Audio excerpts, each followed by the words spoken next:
Welcome to Jonesin, where we go over trippy true crime and the drama that surrounds it. Don't forget to give me a thumbs up and subscribe.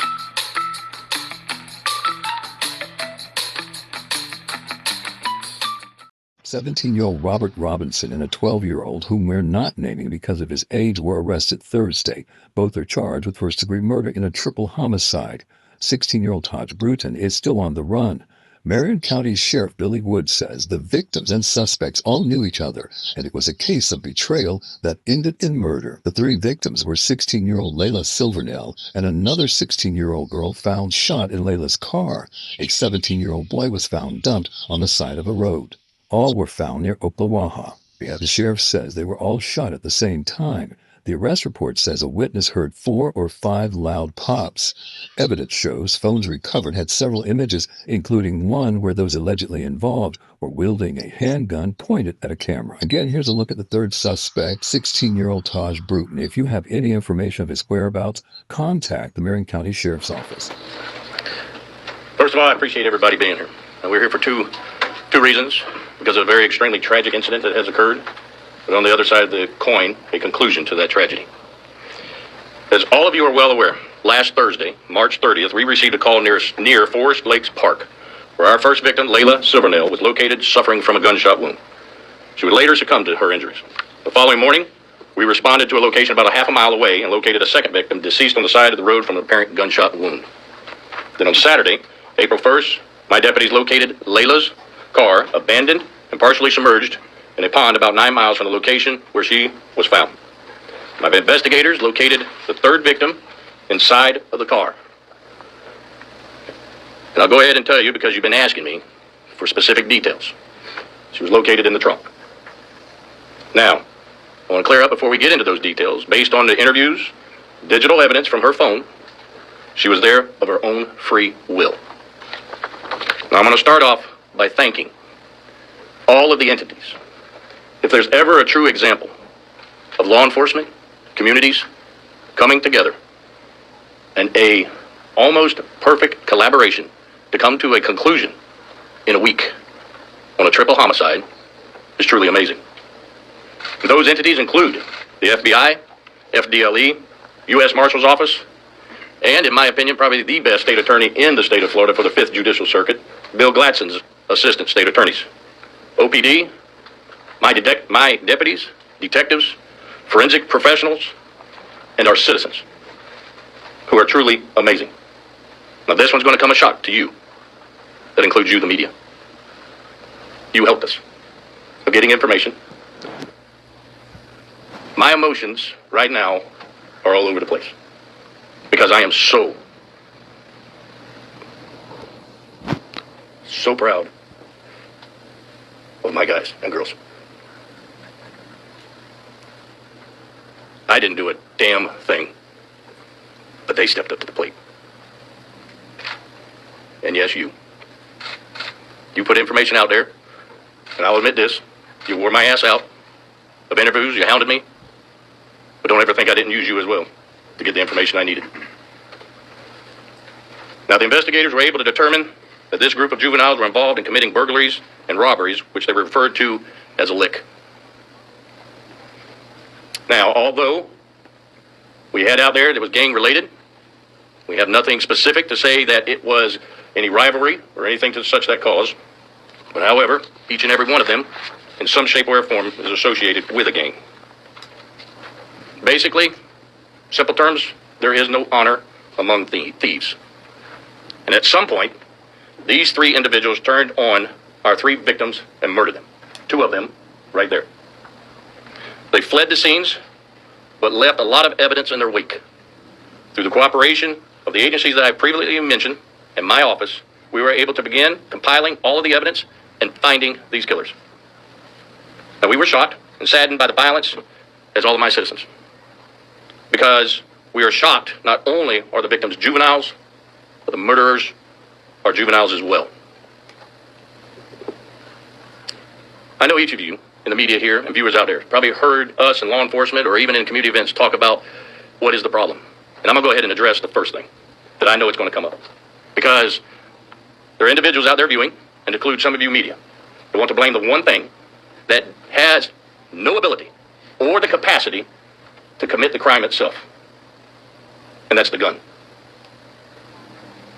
These individuals committed the crime. And what's the solution? I wish I could give you that answer, because this world would be a whole lot better. But the fact is, society fails it. We do not hold our juveniles accountable. We minimize their actions. And let me tell you why I say this. Last night, I had to stare into the eyes of two mothers. It's not their fault. Because what I saw last night was two mothers who are willing to give their sons everything, do everything for them, and give them their own lives. But just like you and I, no matter how much we teach them, because I am a father. I am a father, and I cannot fathom what they were going through. These mothers and mothers across this nation need all of your help.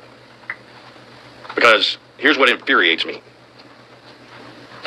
I've got a particular media who has a problem with putting photos of juveniles out. Now, we do it what the law says we can do. Put these photos out. I put myself in the shoes of those mothers because I heard one of them say it. I wish I would have known what this one was doing and who they were, because my kid never would have hung out with them.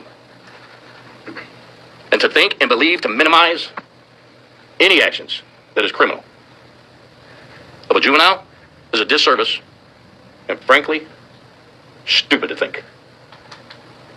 We need to hold them accountable. And then hope that we can change them.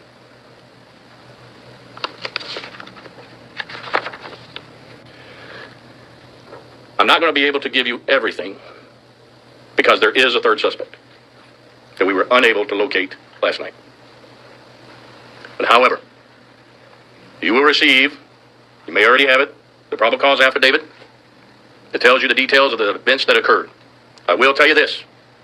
I already told you of the witness hearing the gunshots. That is when all three were killed. The suspects were in the vehicle. This individual, who is a juvenile also, is who we're looking for. Now, I'm talking to the viewers. Some of you know him, you know where he is, and you need to turn him in. Now, I will get him. I will find him, and justice will be completed.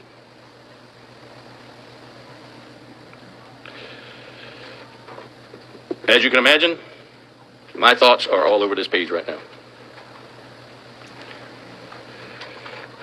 Fighting these type of crimes requires all of us to come together as a community. And Marion County stepped up to the plate. And we've been successful. Now, I know I've forgotten something, and I'm missing something, so I'm going to open up the floor to questions. Any type of motive given? Mentioned it, robbery. Sure, go ahead, Todd. Go to her first. I want to clarify. I know you said the suspects were in the vehicles. Are you saying all six were in there at one time? Yes, ma'am. And so the three individuals, the two that are in custody, and this person, they turned on the other three in the vehicle, and that's how this unfolded. That's correct. In the commission of a robbery of the three victims? Not going to get into too many more of those details because of the third suspect being out. Sure, go ahead. Ted Williams with Fox News. Did the suspects and the three dead teens, have you been able to determine how long they've known each other? Not entirely short time. Short time? Sheriff, you mentioned the gun. Do we know how the suspect got a hold of the weapon? Car burglaries. Yeah. Ain't that right? All the gun laws we got in place didn't prevent it, did it? Neither will any new ones. Because here's the fact. The bad guy's going to get a gun no matter what law you have put in place. These juveniles shouldn't even possess a handgun. But they did. And I'll go back to you. Add your question. A simple burglary, as some people will say, but I don't consider anything simple when it comes to a burglary. The law allows me, I'll plaster their face up on this page, up on my page, up on media. I will hand it out if the law allows me, because parents have the right to know who their kids are hanging out with and preventing this. What did the suspect's parents say when you spoke with them about their arrest? I personally didn't speak to them about their arrest. It was immediately after the interviews in which I talked to the mothers. But really, they don't have a whole lot to say. If you're a parent, put yourself in their shoes. Holy hell. Panic. I'm scared to death as a parent.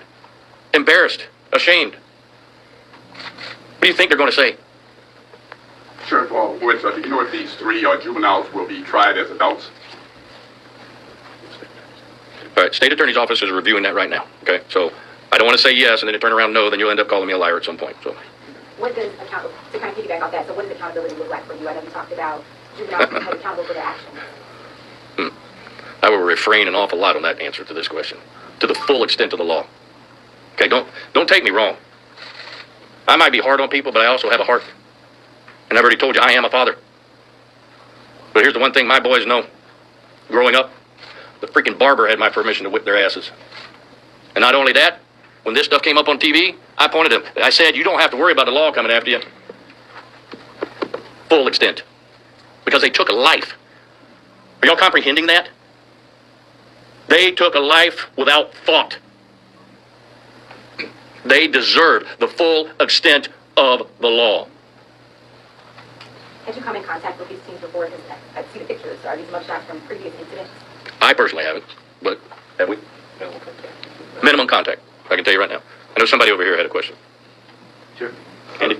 Do I understand correctly that the three victims were an active part of crimes prior to their deaths with these three? Is that correct? I don't want to give too much detailed information, okay? But let me put it this way. My dad was a fireman. Always said, where there's smoke, there's fire, okay? Folks, don't ask dumbass questions. And Andy, I apologize. But really? Do I have to spell it out to you? What do you think they were doing? They're associated with a gang. And I've told some of y'all in interviews, gangs don't go to church on Sunday and then preach the gospel for the next 6 days. They're gangs because they commit crimes. How simple is this idea? Where are we losing it? And I know we're going long, but this is my press conference, not yours. Sure. Yes. If all six were committing crimes, do you know why the three turned out the other three? I can't divulge that. I wish I could tell you. I'll tell you when we get this one. Okay? Listen, I want to tell you everything. I really do. And since day one, I've wanted to tell you anything. They have had a leash on me like you wouldn't believe. Next. Let's get somebody new. Do we know the timeline of the three victims in terms of when they were shot? Was it all at once? And then... Hold back on that one. Hold back.